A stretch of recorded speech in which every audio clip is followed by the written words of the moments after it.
You're here, I'm here, because we care. Not just for today, but we care passionately for the future. We know that we only have the possibility of avoiding a looming climate catastrophe if people like us refuse to give up. The future of humanity is at stake. While you work to meet the challenge of climate change, I beg of you, don't forget nature. The destruction of nature accounts for more global emissions than all the cars and trucks in the world. We can put solar panels on every house, we can turn every car into an electric vehicle, but as long as Sumatra burns, we will have failed.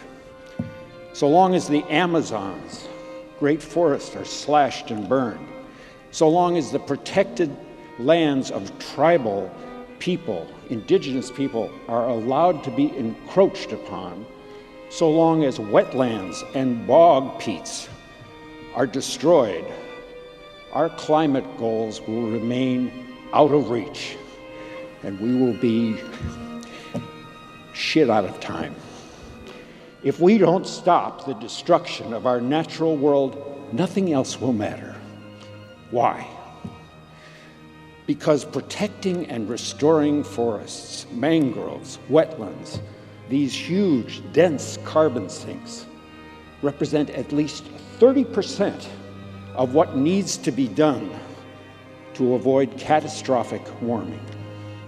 It is, at this time, the only feasible solution for absorbing carbon on a global scale. Simply put, if we don't protect nature, we can't protect ourselves.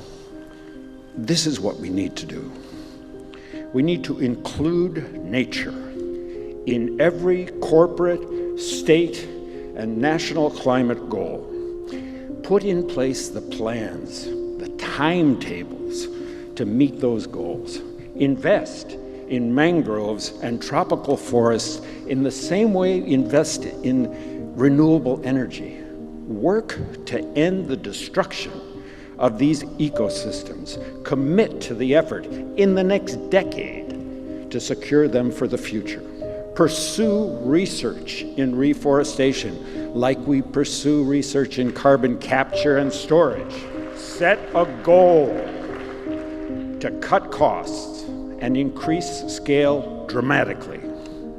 Empower indigenous communities to use their knowledge, their history, their imaginations, our science to save their heritage and their lands. Respect and ensure their rights.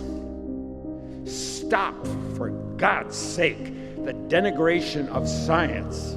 Stop giving power to people who don't believe in science, or worse than that, pretend they don't believe in science for their own self-interest. They know who they are. We know who they are. We are all, rich or poor, powerful or powerless.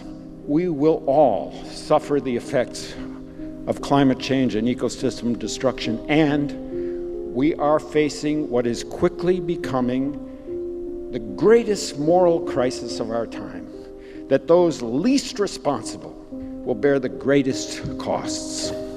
So never forget who you're fighting for. It's the fisherman in Colombia, the fisherman in Somalia who wonders where their next catch is coming from and wonders why the government can't protect them from factory fishing from across the world.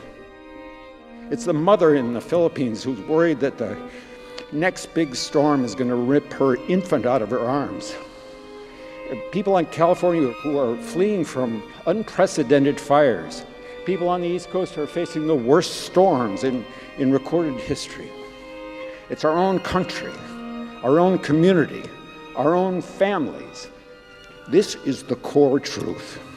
If we are to survive on this planet, the only home any of us will ever know, for our climate, for our security, for our future.